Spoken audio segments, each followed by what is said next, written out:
Oh, welcome to In Depth. The podcast is starting in one, two, three. I Gotcha. like to work in the nights. What about I do you? too. Yeah, Yeah, in night everything's silent, and that's the best time you can work. Only you and you and you. You can scream, and people might wake up, but you can scream. But in the afternoon or in the morning, when you scream, it's just submerged with everyone's noise. So you're not feeling the vibe. right. I Yeah. agree. And one of the jobs I had is I was a police officer and I worked nights. I worked 11 o'clock at night till 7 o'clock in the morning. And that's when the bad guys are out, so to speak. Yeah. That's when the people are doing things that they shouldn't be doing. It's at night. And you're right, it's quiet, but when it gets going, it can be pretty interesting. Yeah. What's some memory you would like to share from the police job? Um, so I had a lot of jobs when I was in law enforcement. I worked undercover narcotics. I was a drug cop. So The cool uh, job. yeah, that was probably the scariest, probably the most dangerous. I was shot at a couple times, Oh. as part of my work. Fortunately, I didn't get hit. Mm-hmm. So that was interesting. I was also a SWAT hostage negotiator. Yeah, So I yeah. would come on scene with people that were barricaded, with a gun or had taken hostages and things like that, and work for many times hours to get those people out safely. And most of the time we did. I mean, about 90% of the time we got them out safely and nobody got hurt and things like that. But about 10% of the time, especially if the person was wanted for a crime like, murder or kidnapping or arson or something like that, they knew they were going to jail, prison for the rest of their lives. And they decided to end their lives. And while that was always tragic, I know I did the best I could to try to get them out safely. But at the Yeah. end of the day, it was their decision how it was going to end. There might be some hostages which are killed. We never had that happen. Fortunately, we never lost a hostage. But yeah, I mean that's always somebody takes a hostage. It's kind of human nature to want to talk to the hostage, but you have to really focus on the hostage taker and really Mm-hmm. kind of leave the hostage out of it. And people would make demands. I want a car, or I'm going to kill the hostage. Give me a car in the next 30 minutes. And those were almost always arbitrary timelines. We would just wait and then we would start talking about something else like a minute before their deadline, and the deadline would pass and they wouldn't do anything. So deadlines were not really something we paid much attention to. What were your influences that you are now here talking to me? Yeah, I mean, I've had a lot of influences. I'm probably old enough to be your grandfather, Yeah. and I mean, I think it started with my parents. I was very lucky to come from a good home. My mom and dad raised three boys. I have two brothers. So my parents were a big influence. I was an athlete for most of my early part of my life. I played college basketball, went to college on a scholarship. So my college basketball coach certainly was an influence. So were my high school basketball coaches. I'm still in touch with all of them today. Um, I would say my faith is a big part of the influences that I've had in my life. I have a very strong faith in God. And then for the last 12 years now, I've been battling a rare form of a terminal form of cancer. 12 years ago, I was told I'd be dead in 2 years. So when you're told you're going to die, it really kind of crystallizes life. And a lot of people, myself included, got to a point where, you're just taking life for granted. And when somebody tells you you're going to die, you kind of, at least I did, I kind of was like, you know what? I need to live. I need to really get out there and live. And I've had my foot amputated. I've had my leg amputated because of my disease. And I always say I've probably done more living in the 12 years that I've been dying of cancer than I've done in my entire life. And I had a pretty interesting life before I got sick. What about media? Any media that you really like growing up? I mean, music was a big part of my high school time. I grew up in the 1970s, and I know that seems like, millions of years ago, and it really hasn't been that long, but I loved the music. Even today, if I hear a song from that era, it will bring me back to, hanging out with my friends, or, practicing basketball, or, going to a dance with my girlfriend, or whatever it ended up being. So music was really something I enjoyed. I had a lot of, and again, I'm old enough. I had record albums, actually vinyl albums that we would play on a turntable. That was how we got our music. And then it got to be 8-track cassette tapes. And then it was smaller cassette tapes. And then it was CDs and things like that. So, I mean, just in my life, the evolution of music and how we have access to music through, my daughter gave me uh, basically put together a Spotify account for me, to allow me to listen to all different types of music. So music was big. Um, Television was big when I was growing up. There were a lot of sitcoms, situational comedies, and things like that we would use. But then also the dramas that started for, kind of back in the 1980s, police shows, medical shows, first responder kind of shows, and things like that were all things that I found interesting, all things I gravitated to, and things like that. So yeah, television and music were big in my life. What about you? Films for me and video games. I Video don't, games? yeah. I think it would sound too Gen Z, but video games shaped my life. Uh, I got a laptop when I was in second grade, and since then, I think there's no year that I haven't played at least 10 video games, from start to end. And I think that created me and gave me some form of, stories, some form of media that I would really like to reflect on. Like if I really wanna experience some childhood memories, I would just go and play GTA again. And that would be a very nostalgic feeling. And the music part, I would say hip hop, that's too Gen Z too. And recently I watched this film named Pulp Fiction, and there's this song "You Can Never Tell" by Chuck Berry, and Okay. that song, I really like that song. And what I do is on my YouTube Music app, I just put that song and I just start to go with the recommended songs. After that, so Elvis Presley's Jailhouse Rock is one, The Wanderer. So I won't say that I'm into that genre, but I am touching the water. I Okay. am, it's life. You just go to that rabbit hole, you just follow it, and that is how you recommend things to others. That is how you find things, and that is, to get into something, you need to be starting at the water level, and then just going through it like Alice in the Wonderland.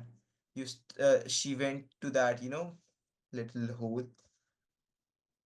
So in your life, you are like really old. I won't I won't I mention am. your, yeah. You have a granddaughter, right? No, I have a grand daughter. I do not have yeah. any grandchildren yet. Okay, sorry. But you will experience that soon or somewhere in life. Hopefully. Yeah. What things do you, if you got a granddaughter, you might be strict to your daughter, and then when she got a son or a daughter, will you be strict, that strict with her or him when he, or, yeah, you got the point now. Yeah, I will. I mean, but it's all how you. I mean, you're looking at me right now, and if you didn't know that I had my leg amputated, based on me telling you and that, you wouldn't realize that I have tumors in my lungs, that I'm in a wheelchair and things like that. So yeah, you can be sick, but I think you can also have a really good life. And Mm-hmm. I would like my grandchildren, if I'm lucky enough to have them and see them and interact with them, to understand that we're all different, we're all unique in our own ways, culturally, different sexes, different diseases, backgrounds, experiences, education, all that stuff. And that makes up this great world that we live in. If we Yeah. were all the same, if we all had the same education, the same background, and came from the same area, it'd be kind of boring. Yeah. The uniqueness, the diversity that we experience. I'm old, you're young. I'm from the United States, you're from India, India. correct? Am I, Mm-hmm. just different things like that, that technology allows us to have this conversation. It allows us to interact, and I can learn from you, and hopefully you can learn from me. Yeah. And that's what I want my grandchildren. I think my daughter understands that. I'd like my grandchildren to understand that hanging out with people that are like you is fine. We are kind of conditioned to be like that. We hang around with people that like the same kind of things that we like. So those are the people we gravitate to.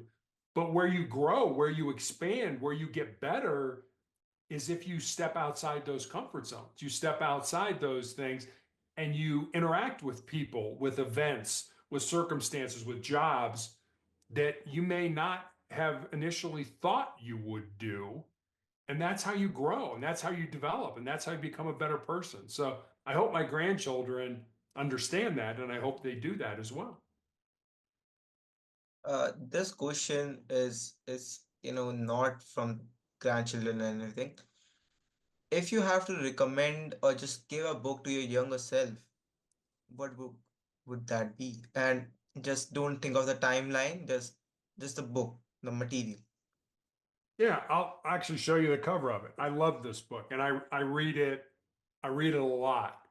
It's called Legacy, and it's written by a man by the name of James Kerr. Yeah. And it's about the New Zealand national rugby team, who by most accounts is one of the, if not the most successful sports franchise in any sport in any country of all times. And it's just interesting. The writer, the author actually embeds with, he gets to be around all this team for a number of years. And the things that he learns is what he writes about in this book. And the things I think that are interesting is that, like, for example, when I was going for a job interview when I was growing up and when I was younger, you did your research, you knew the people you were going to interview with, you knew the company, and you kind of figured out some of the questions you would be asked. But you always went into the interview kind of like, I better have answers to all these questions, or I'm probably not going to get the job. The way the New Zealand national rugby team looks at it is, we don't expect one person to have all the answers, but we do expect that person to work within the team, to work within the culture of the team to come up with the answers. So we all get together and we figure out the answers, as opposed to when I was growing up, you better have all the answers. And sometimes I did, and sometimes I didn't. And sometimes I got the job and sometimes I didn't get the job. I like the I like the team aspect, because regardless of who we are, I think we're all on some kind of team, whether it's our family, our friends, our school, our community, whatever it ends up being. We're all, for the most part, on a team, and how we interact with that team, I think, really decides whether we're going to be happy in life, going to be fulfilled in life, or whether we're not going to be happy, whether we're going to be miserable. I think I should read that book too. I'll just add it I to think my you'll enjoy it. Amazon. Yeah, I'll just add it to my Amazon cart. Do you like to read, or do you read a lot of books? No, I'm just starting on this reading journey. I've this book named "Don't Shut Up" by Prakhar Gupta. This is a Indian YouTuber slash author. So it's about how to talk to people, how to crack interviews, how to have great relationships, all that stuff. And I'm just, at chapter two, I guess. I just started because, it's a journey. You need to start somewhere. Right. and you will go somewhere. Yeah, I mean, you're right. But I think, and I'll throw this out and you tell me what you think about this. I think one Mhm. of the reasons where people, one of the big reasons people don't do that is they're afraid. Mm. There's a fear component of it. If I put myself out there, then what will people say about me if I fail? Or do I have enough information? Or am I smart enough? And I look at that as people thinking with their fears and their insecurities, not thinking with their minds. And I do a decent amount of speaking, whether it's to groups or companies or sports teams or whatever. And whenever I get the opportunity to speak to young people, I always tell them if there's something in your heart, something in your soul that you believe you're supposed to do, but it scares you, go ahead and do it.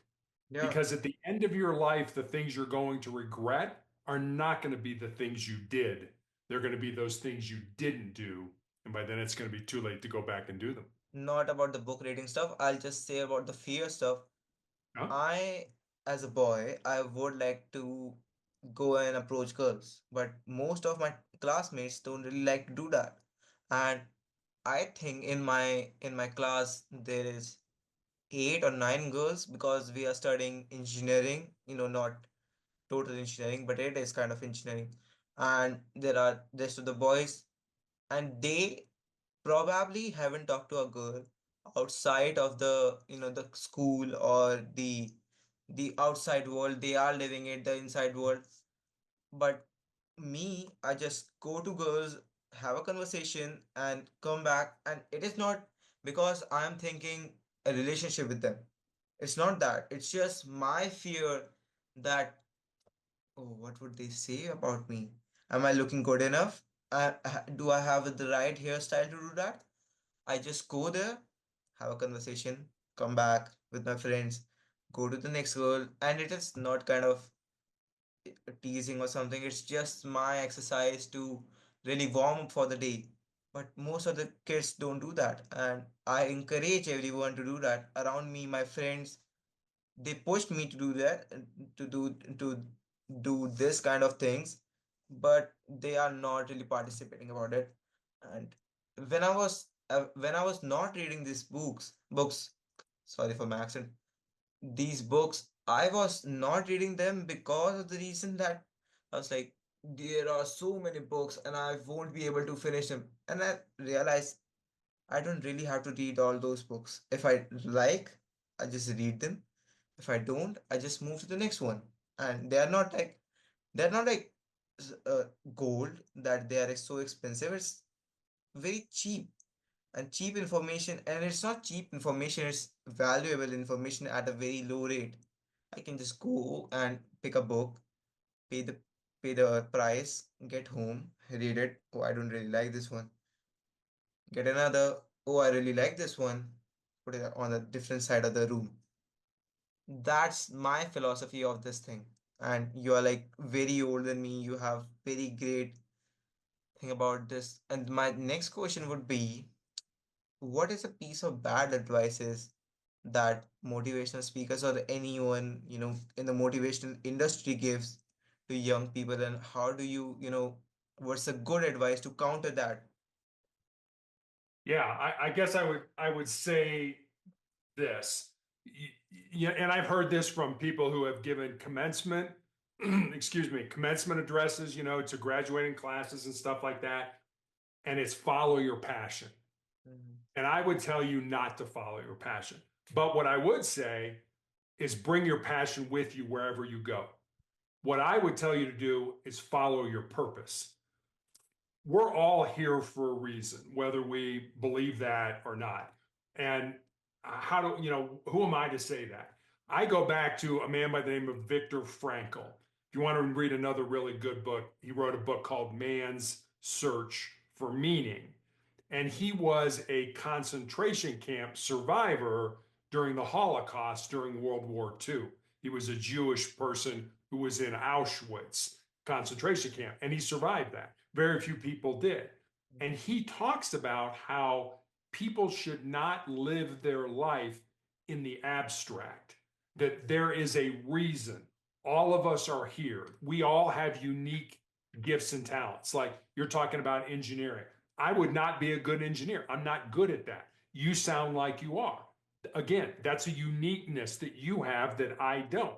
So you should follow your purpose. What are your unique gifts and talents in life?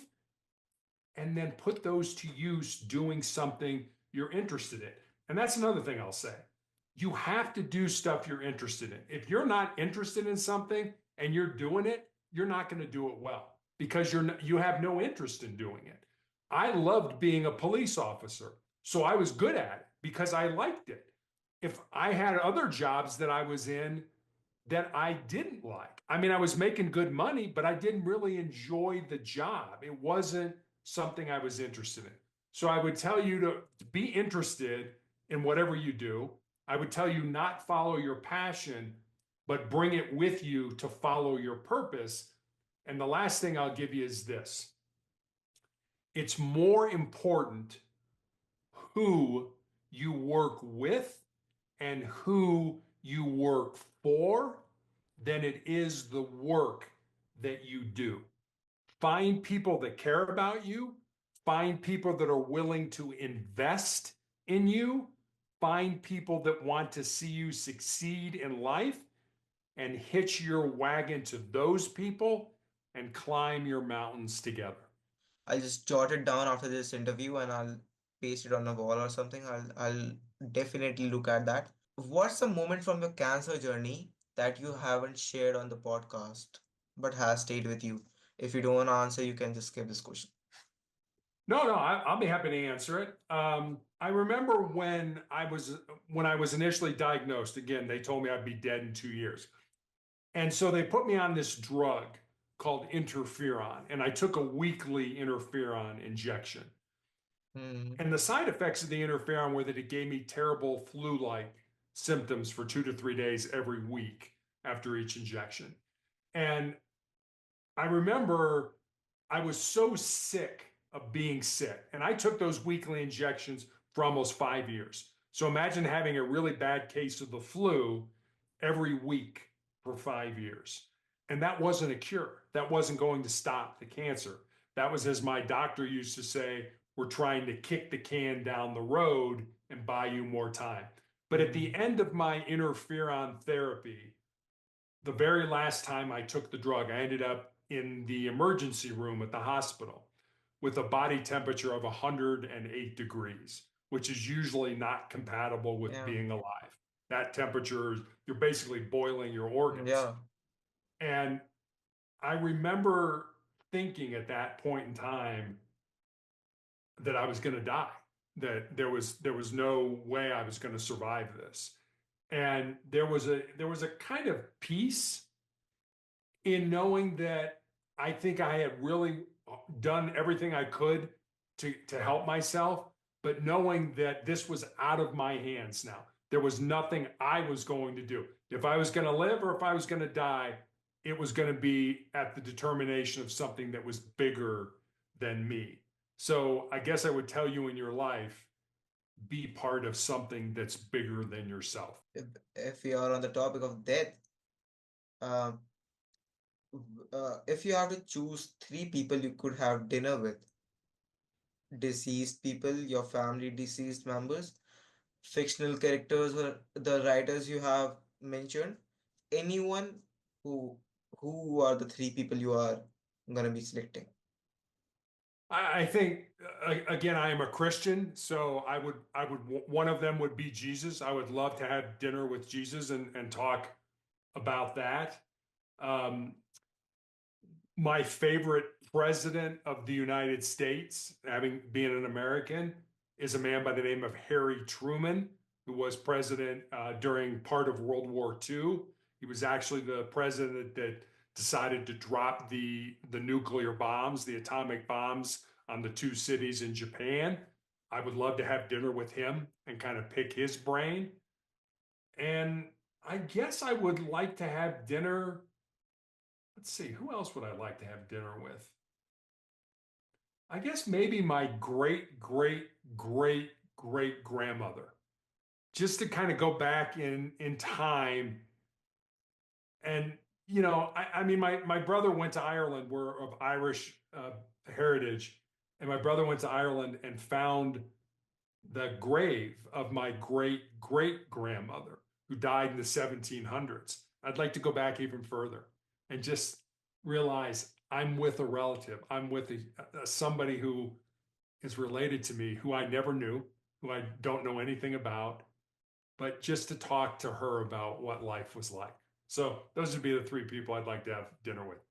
What So about you? for me, it would be Lord Krishna. He's a Okay. Lord. Yeah, you are aware of him. Yes. Yeah, I would have a really nice conversation with him. My grandfather, cause I really love him. And for a fictional character, I would love to have. Uh, Let me just think about him. I would love to have Christian Bale. If you have probably asked Lord Krishna about how this life and everything works, how Big Bang, everything, what is true, what is not. I just have to know everything. And my grandfather and Christian Bale, it's personal stuff, the films and everything. Those would be. You mentioned Harry Truman, right? Yeah. Yeah. If you could have a conversation with him over dinner, would you stop those Nagasaki, Hiroshima bombings? Do you what is your point of view on those, bombings? Would you have supported him? Yes, I would have supported him, but I would also like to ask the question, what were you thinking? And from what I understand, he was a man of very deep faith, not just in himself, but in God and something bigger than that. And dropping those bombs killed tens of thousands of people. And the understanding was that, yes, we were going to kill a lot of people in Japan, but hundreds of thousands of American soldiers and sailors and Marines would have died if we would have had to invade Japan. So it was, I mean, in a lot of ways, it was a numbers game. We're going to kill tens of thousands of Japanese, or we're going to have hundreds of thousands of American service members die. Okay, let's weigh that.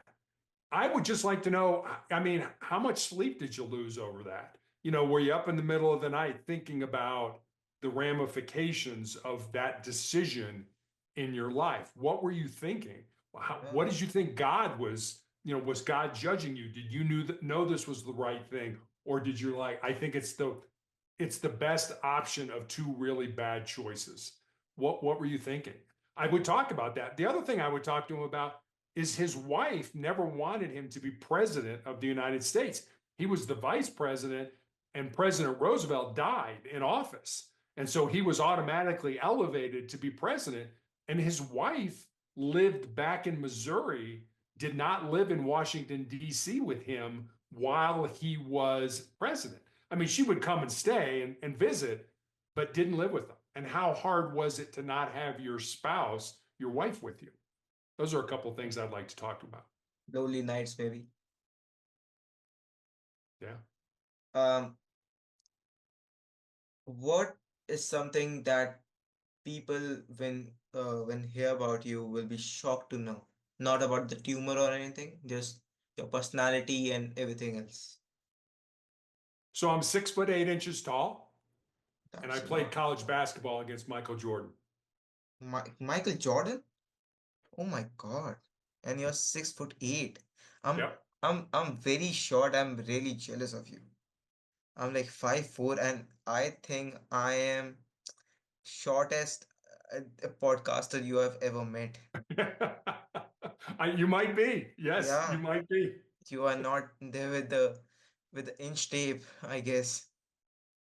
Yeah. But I mean, height is one thing. I mean, I have a daughter, my wife and I have a daughter. She's 6'3". So I have a daughter who's pretty tall as well. And she's married to a man who's 5'8". So she's married to a much smaller man. But they love each other, and it's not a problem for them. They work it out. They figure it out. What are the skills or things you have picked up in the recent years or months? I think, part of it is this getting comfortable with podcasting. I started a speaking business just as COVID hit and everything shut down. And a friend of mine reached out to me and said, "Hey, would you like to be a guest on my podcast?" And I said, "Sure. What's a podcast?" I had no idea what a podcast was. And he explained it to me. And I said, "Sure, I'll do it." But I was terrible. My first podcast uh, guesting appearance, I was terrible. I had posted notes all around the camera, and he'd ask me a question, and I'd kind of lean in and I'd read one of the posted notes. I was terrible. I provided no value to the audience. But then I stepped back and I was like, well, the first time I drove a car, I wasn't any good at it. I mean, the first time I cooked a meal, I'm sure I burned something. I wasn't any good at it. The first time I studied algebra, I wasn't any good at it. But you can get better through practice, through something you're interested in and wanting to be better at it. And I've probably been a guest on 700 podcasts all over the world, and I listen to every one of them so that I can be a better guest. Can I have better stories? Can I not use those filler words of hum or and that kind of stuff? I want to be good at it. So I've really worked, certainly over the last year, probably over the last several years, to be good at being on this type of format and providing value to the audience. And that really reflects on when you say stuff, because when you are like, when I ask a question and you answer it, I have a follow-up question, but when I'm just going to ask that follow-up question, you're starting to answer that follow-up question without me just asking it. And that's really great. And I'm like, what? I don't really have that many questions. And about that thing, the first podcast thing, you are the second guest of my channel. I haven't posted the first one because it was like 30 minutes back from our chat, Mhm. so I'm like doing simultaneously, and Okay. I haven't prepared anything because I think being raw is one of those personality traits I want to show to the people, and I don't think it's bad for the audience because it is my personality trait. It's my whole thing, and it's not like I have these questions prepared that I really have to ask you or the guest before you or the guest after you. It's not a perfect thing because nothing's perfect. Yeah. Right. And that's how you conduct your podcast. And somebody else may spend 15 hours, doing all kinds of research on me when I go on their show. So they ask me all kinds of questions. So you're right. There's no right way to do this. Yeah. It's all what you think your audience wants to hear. I want that genuine, off the cuff, just ask a question and come up with an answer. I don't want it pre-scripted. I don't want it prepared because it doesn't come across genuine that way. If you know what the questions are, you can make up things in your mind. I don't Yeah. know what questions you're going to ask me, so I just need to, whatever you ask me, I just need to be honest in how I answer. Intentional question that individuals should ask themselves. Like I should ask myself some question every day. Do you know such questions? Yeah, I would say, what's the one thing I want to accomplish today? I mean, you were talking about, do I want to go talk to this particular girl? Do I want to get an A on this test? Do I want to, just lay around and play video game? Whatever it is, what do you want to accomplish today? I think would be one really great question. I think another question would be, what don't I want to have happen today? Which What what which what yeah. what don't I want to have happen today? Mm-hmm. And the last question I would tell you is, what am I going to think about today? Because we all become what we think. If you said, you know what, I'm terrible at algebra, and you kept telling yourself you're terrible at algebra, eventually you'd get to a point where you would rewire the neurons in your brain to, yeah, you're right, you are terrible at algebra. Say only good things to yourself. Mm-hmm. Make good choices. Tell yourself you're going to be successful. I am. Use those kind of phrases. I am going to have a great day today. I am going to do well on this test. I am going to go talk to that girl today. I am action words. I am going to do something. We talk to ourselves all the time, whether we like to admit it or not. And it's really important what we say to ourselves. So make those questions something that will lead you towards your goals, lead you towards your purpose. What's the skill everyone should learn? To listen, and to listen not just for what's being said, but to listen for what's not being said. What's that person saying? But what aren't they saying? And how are they saying it? I'll give you when I was a hostage negotiator, they gave us a formula that it was basically how we as human beings communicate. And the formula was 73855. So 7% of how human beings communicate a message are the words that we use. And think how many times you've said something and be like, "Oh, I wish I hadn't have said that," or "I wish you would have said it a different way." That's only 7% of how that message comes across. 38% is the tone of voice that we use with that message. Are we really excited and talking like this? Or are we kind of down and depressed? Or are we kind of middle of the road? Where are you with your voice? 38% is that voice. And then 55% of how a message comes across, so more than half, is your body language and your facial expressions.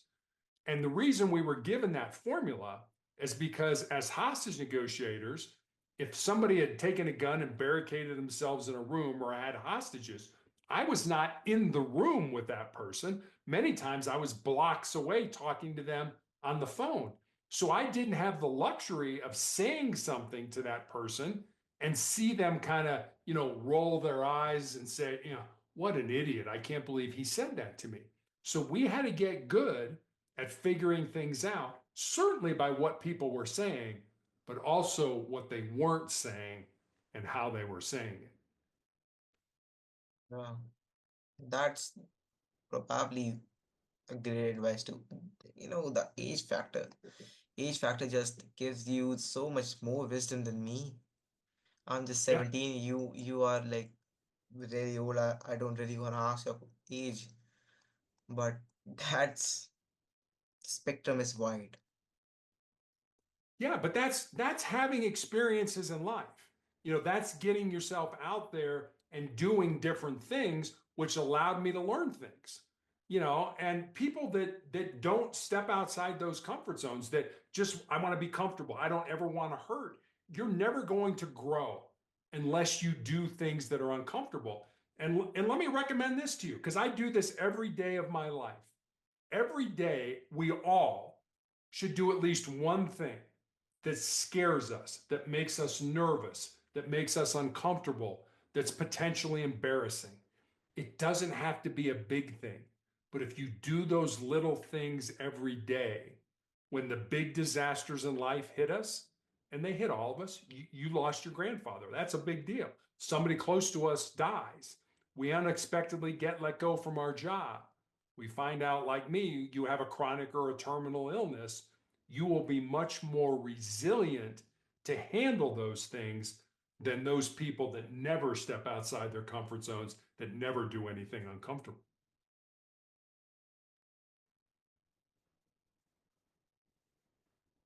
This is kind of a quirky question.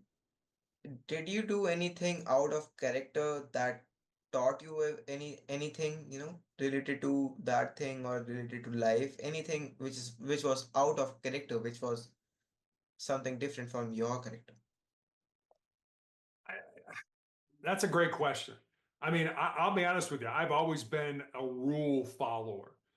That's one reason I got into law enforcement. I liked rules. I liked laws. I like understanding what what was expected of me. My parents were very strict with my brothers and I and things like that. So I didn't sort of step outside those comfort zones often. But when I did, I grew. I became better. I'm gonna guest on podcasts. I'm gonna write a book. I'm going to go to a military college and kind of go through boot camp, have my head shaved and all that kind of stuff. So yeah, there were things along my life. I'm going to ask this girl out on a date. I'm scared to death to ask her out on a date, but I'm going to ask anyway. I'm going to go up in front of the class and give a talk. I mean, just things that make you uncomfortable. I mean, the other day, I don't like the dentist. I don't like going to have my teeth cleaned and stuff like that. And I really don't like it. But the other day, I called and made an appointment to have my teeth cleaned. And I'm sure a lot of people are listening to us. Oh, that's not a big deal. When you dislike the dentist as much as I do, that is a big deal. That's uncomfortable for me. So, like I say, it doesn't have to be a big thing, but do something every day. Maybe you get up every morning, you never make your bed. One morning, make your bed. You take a hot shower, before you go to bed or when you get up in the morning. At the end of that shower, turn that water to cold and take, spend a minute or two under really cold water. I do that every time I take a shower. I do So that. it's those, Yeah. yeah. So it's things like that. Yeah. Hmm. I'm writing a book too. If you have any advice you could give me. Well, how often are you writing? I have started this week and I'm writing like an hour a day. Okay. So So I'll my give you, I yeah, had two rules when I wrote my first book. The first rule was I would write a minimum of 1 page every day, except Sunday. I took Sunday off, took one day off. And the second rule was I will not edit anything until I feel I have a first draft of the book. And there were days I would sit down and I would write garbage. This is terrible. This will never make it in a book. But then the next day I might write something that was good and I might write 3 pages that day. And then the next day I might write a page and it was terrible again. And I think a lot of times we think life is linear. Like we start here and we work our way to the end of our life. Life's not linear. Life is we get better, we work hard, we get better, then we plateau, and then we get worse. And then we work harder and maybe we get a little better. And then we plateau, and then we get better, and then we get worse. And then life is kind of like a mountain peak. It's never straight. You're never just going to get better, better, better, better. No matter how much you work, no matter how hard you practice, you will not write great stuff every day. Most writers write average or bad stuff every day. It's those days when you write the great stuff and you write it and then you write bad stuff and then you write good stuff and then you write average stuff and then you put it all together. Either you or an editor then starts pulling out all the garbage, and what you're left with is the good stuff, and then you got your book. yeah, that is advice I will pick up and put it on my book. The name of the book I'm thinking is What If It Was a Rock? It's on gravity. Okay. So so the engineering thing from me is coming out on a book. Sure. Sure. I'll give you a statistic, and this is just in the United States. It was a survey that was done that said 83% of Americans feel they have a book inside them, either a memoir or a self help book or a fiction book, whatever it is. Less than 1% of those people will ever write that book. So think about that. I mean, if you can write a book, you are light years ahead of all those people that, oh, I could write a book. I can't tell you the number of people have said that to me. Oh, I'm going to write a book. And they never write the book. If you're writing a book, you're well ahead of your peers. What about your guilty pleasures? Any Say guilty that, pleasure? Do say you that one have more any time. guilty pleasures? Snacks, anything? Cheat days? I, I really like I really like chocolate bundt cake with this cream cheese icing on the top of it. That is my guilty pleasure. And as a cancer patient, I try to stay away from sugar because cancer cells really like sugar. That's their fuel to grow and stuff like that. So I try to stay away from sugar as much as I can. But every now and then I will have a piece of that cake. My wife does a very nice job of keeping me very well fed. So yeah, my chocolate butt cake with cream cheese icing is my guilty pleasure. What about you? For me, it's my grandmother's handmade this dish called bhatki churkani. It's rice and some kind of dal. It's pulse for Okay. them for you to just get it. It's so amazing. I cannot explain it to you.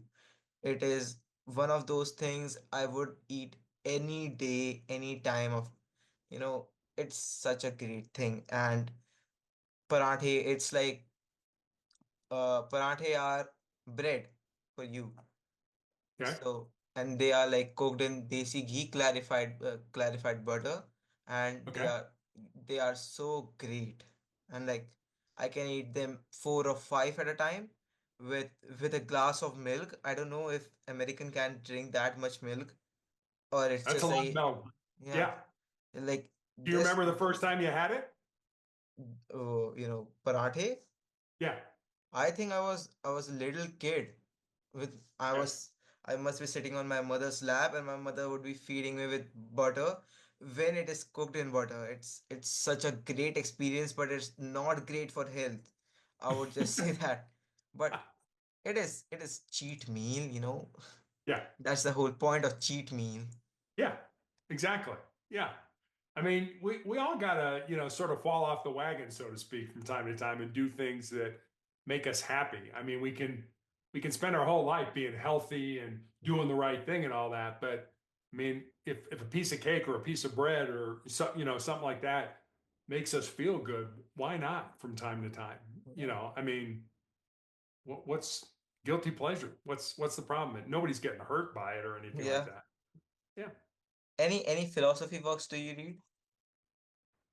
I read a lot of Stoic philosophers, Marcus Aurelius Meditations, things like that. There's a guy named, I don't know if I have it here. I don't think I do. Ryan Holiday here in the United States writes a lot about Stoic philosophy and things like that. So I read a lot of that. I do read a lot of religious Christian type of books. I'm in a Bible study every Wednesday morning that I get together with a group of people and we read the Bible and things like that. I think anything you read that expands your mind, that expands your knowledge, that gets you to think about something, oh, I wonder why that happened, or I wonder how that happened, or what made that occur, what was that person thinking? I think that just expands your knowledge, it expands your mind. And I don't, whether it's good or bad, what you're reading, it makes you a better person. It makes you a more well-rounded type of person that can speak on all kinds of different topics. And I love people. I think people are fascinating. So I always enjoy hearing about them. And one of the things I do all the time is, and there's a professor here at the University of Chicago who does this experiment with his students. He makes them go out and get on a bus, and the idea is you sit down next to somebody, and in 3 questions, you try to go deep with them. So you sit down on a bus and, like, hey, how you doing? Oh, I'm fine. How are you? That's question one. Question two, and I'm just making this up. What do you do for a living? Oh, I'm a doctor. Oh, okay. That's question two. Question three, have you always wanted to be a doctor? No, I grew up on a farm and I wanted to be a veterinarian and work with animals, but X, Y, and Z happened. Or, yeah, my mom died when she was 40 and she was a doctor, and I'm honoring her memory by being a doctor myself. Now you're deep with somebody. Now you're getting to the point where they're telling you why they do what they do. And we don't go deep with people. Social media lets us stay on the surface. We never get deep with, we never make those connections with other human beings. And this, I mean, you're young and you probably don't even think about this, but I think about this all the time. 100 years from now, nobody's ever going to remember I was here. But what I hope people remember me for are those connections, those relationships that I have with other human beings. Yeah. If you can list some of the topics or subjects one should have read or should read, so that he can be considered a wise man, or not just a wise man, to be a man who is good at stuff, just good at life, or good at, is knowledgeable, can talk at public places, or is an intelligent man. Yeah, I would say you should know about politics. Read books about politics or politicians. I would suggest reading articles, but whatever that article is espousing, say it's we should get rid of fossil fuels and we should all have renewable energy. Find another article that says the opposite. Be able to see both sides of the situation. That's, I think, what makes a person well-rounded. And it's not like, well, my opinion is this. Great. It's great to have an opinion. But what's the opposite of your opinion? Can you talk about the opposite? What about the people who think we should stay with fossil fuels and because renewables not sustainable, it's not economically viable, whatever it is, be able to see both sides of the coin. And I think that's where people, you may not agree with it. It's like, no, I still think renewable energy is the way to go. But you understand the other side. That makes you more well rounded. So, whatever the topic is, and there's all kinds of topics. I mean, I write a blog once a week and I just pick a topic. I wrote a blog the other day about hugs, the importance of hugging each other, about how it helps you release endorphins and dopamine and oxytocin and all these good feeling hormones that are in our brain by hugging people. It's like, well, where'd you come up with that? I don't know. I was just thinking one day, I like hugs. It makes me feel good when I hug people. So I'm going to research it and I'm going to find it.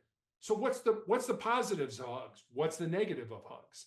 What's the positive of having memories? What's the negative of having memories?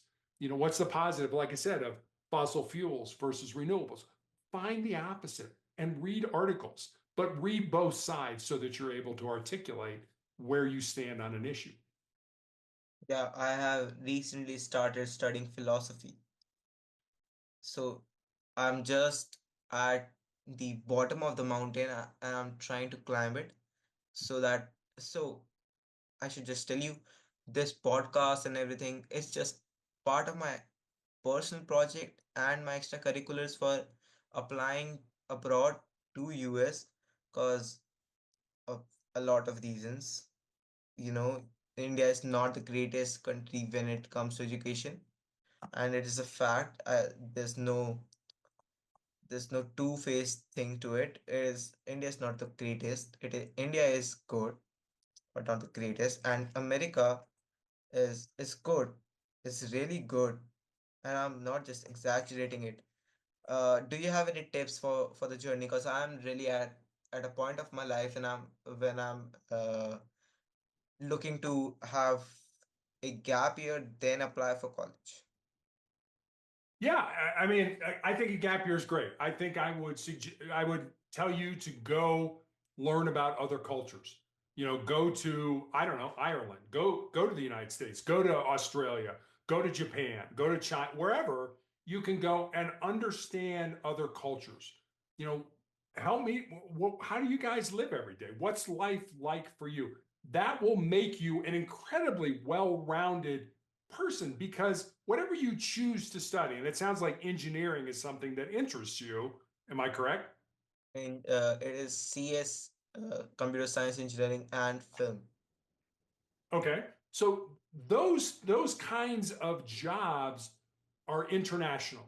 In other words, you may work for a company in the United States or the UK or Australia, but they're going to have clients that are going to be in other countries around the world.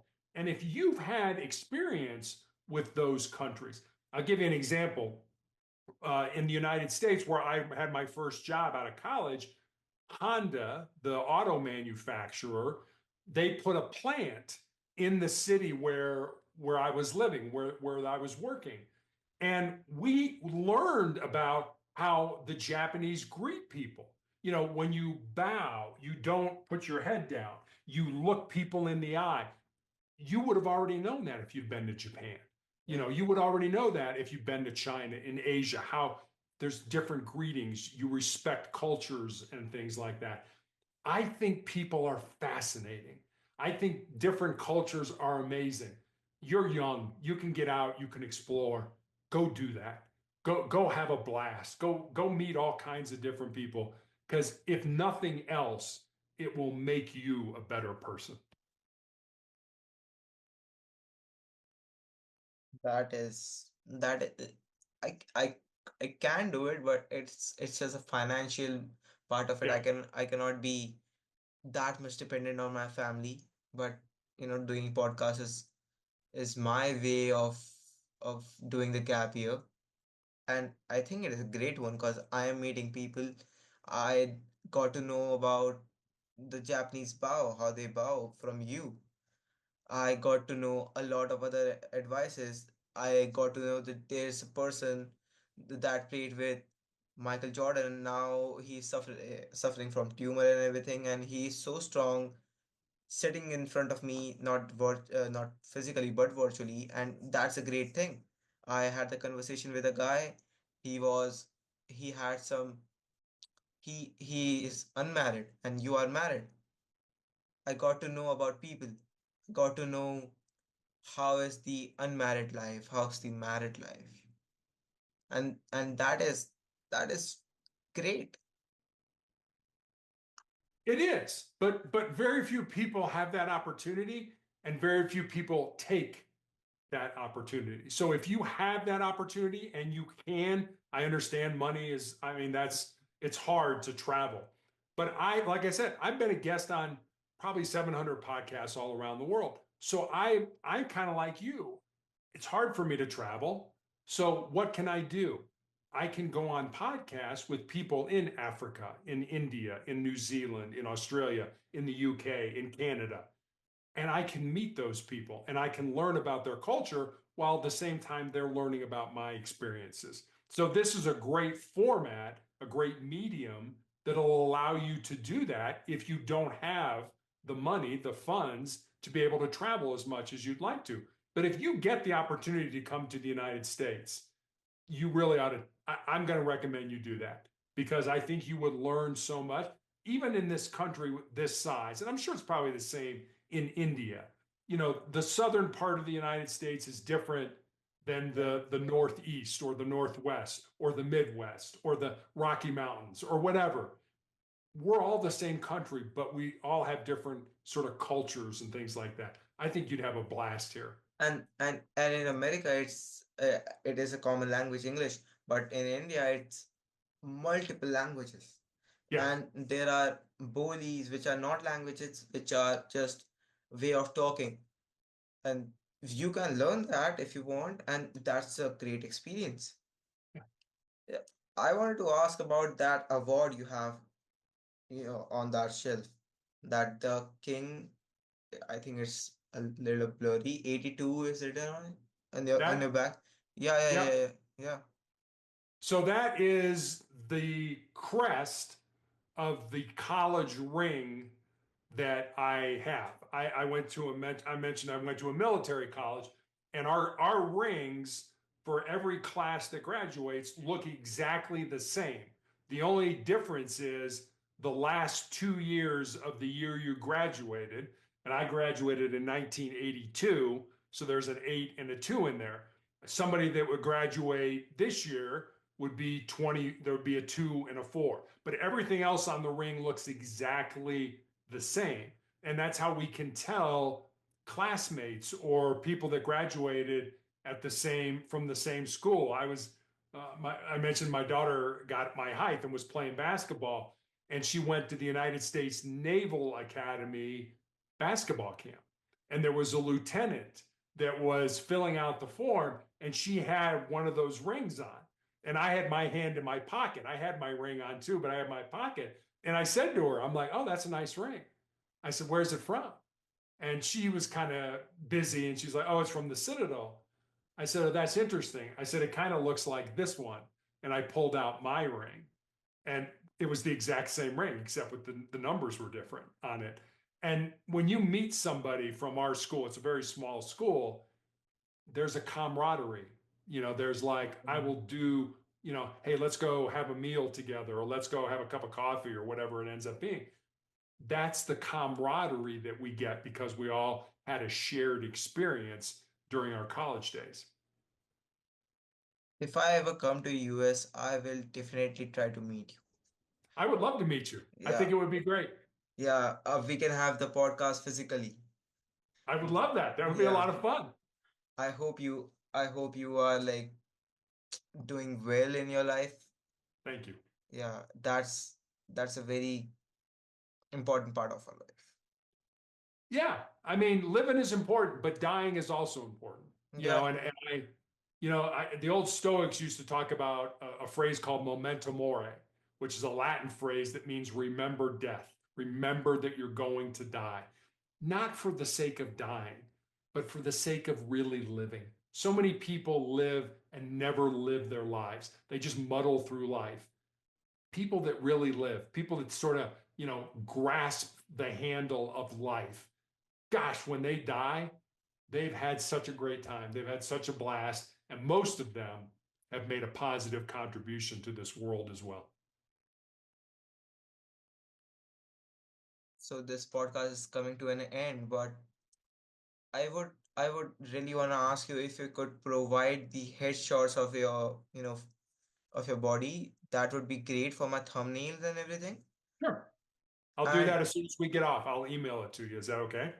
yeah, yeah, I have provided my email, right? Yeah, I sent you an email yesterday, and I know you've got it on Matchmaker too. So Yeah, yeah, yeah, yeah. yeah, It's I'll send it to you. I had an exam, so I was really busy. I So understand. yeah, yeah, yeah.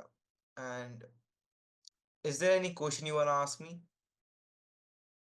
I always ask people who I do podcasts with this question. You've kind of answered it, but I would like to, if you would go more in depth in it.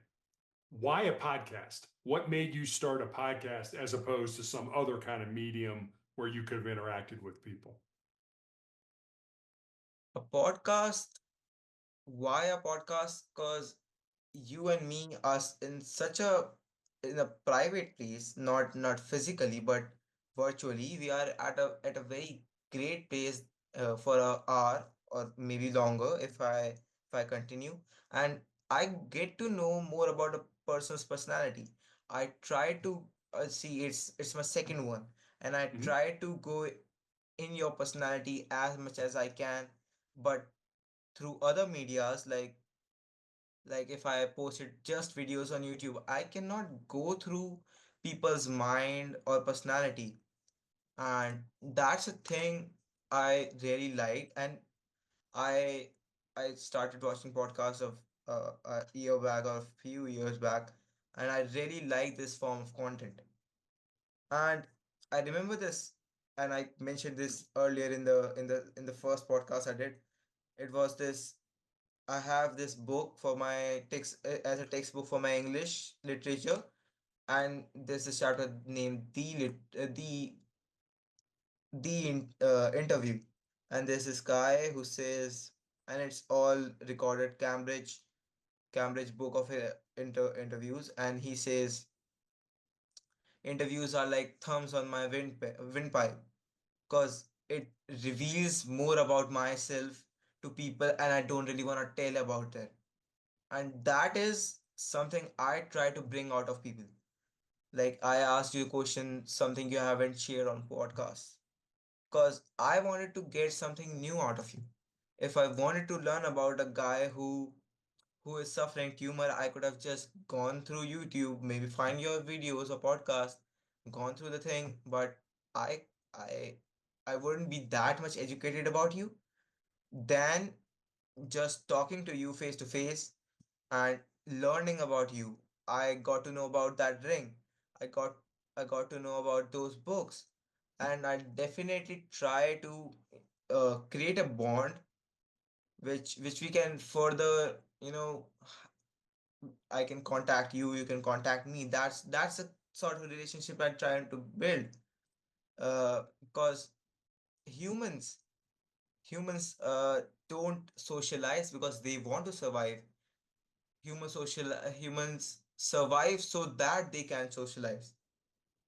That's one of those things I picked up recently, and that opened my mind about this. And I think I just love this thing, just talking to people. I'm a I I think I share too much, but I think it doesn't matter that much.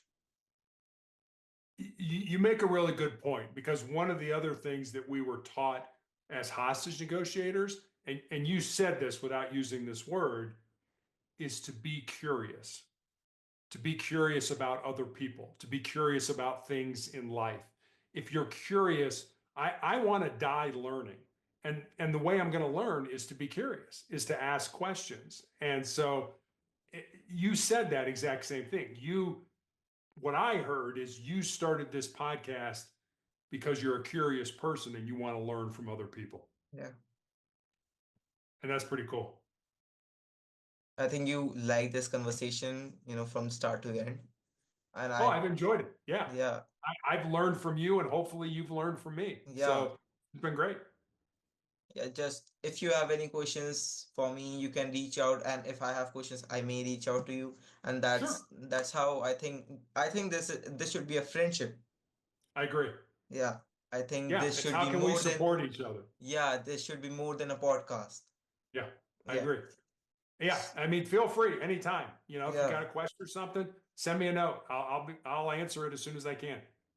that would be really great. Did you eat your lunch? Yeah. I've eaten lunch, and I actually got another podcast in about 10 minutes. Okay, So, so I think you should prepare for that. okay. I'll just end the meeting here and have a good afternoon.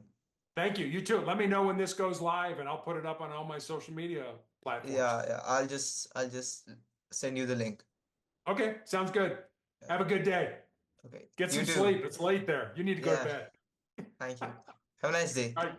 Take care. Hope you like this one, and I'll meet you in the next one. Till then, bye bye.